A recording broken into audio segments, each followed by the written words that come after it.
Hey everyone, welcome back to Vantage with AI. In the last video, we explored Z-Image-Turbo, and today we're taking it a step further. Alibaba has just released the new Z-Image-Turbo Fun ControlNet, and it's every bit as impressive. This edition lets you guide your generations using a reference image for pose and overall structure, while keeping the same speed, efficiency, and low VRAM performance that Z-Image-Turbo is known for.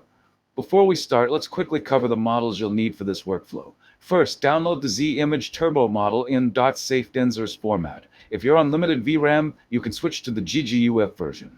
Just remember, when using GGUF, enable the UNet Loader node, connect it to the Quen Image DiffSynth ControlNet node, and disable the standard Diffusion Loader.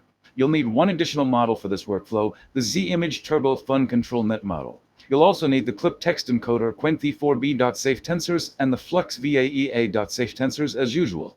All the download links are already included in the workflow and listed in the description below, so you can grab everything easily. And if you enjoy tutorials like this, make sure to like, subscribe, and turn on notifications so you never miss an update. Now let's walk through the main sections of the workflow so you know exactly what each part does. We start with the models group, where everything loads: the base model, VAE, text encoders, and ControlNet. One quick tip: you can adjust how strongly your reference image influences the final result. We set the strength to 1 by default, but lowering it to around 0.8 gives you a more flexible blend. Typically, anything between 0.8 and 1 works best. Next is the control image group, where you load the reference image whose pose or structure you want the model to follow. Then we have the prompts group, where you enter your main prompt with any stylistic instructions. And finally, the sampling group, where all the generation happens, sampling, denoising, and producing the final image.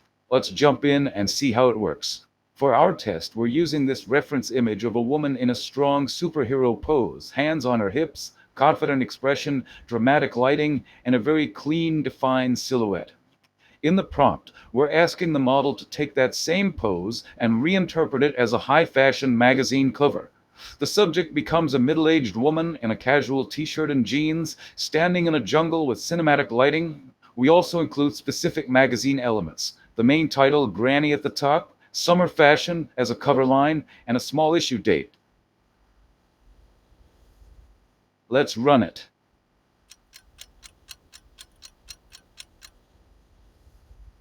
And here's the result of our test. The pose from the reference image has been carried over really well. The stance, the hand placement, and the confident expression are all intact, which shows the Fun ControlNet did its job in preserving structure. The model also handled the magazine style layout nicely. The title Granny, the summer fashion line, and the small December 2025 date are all sharp and placed exactly where we asked.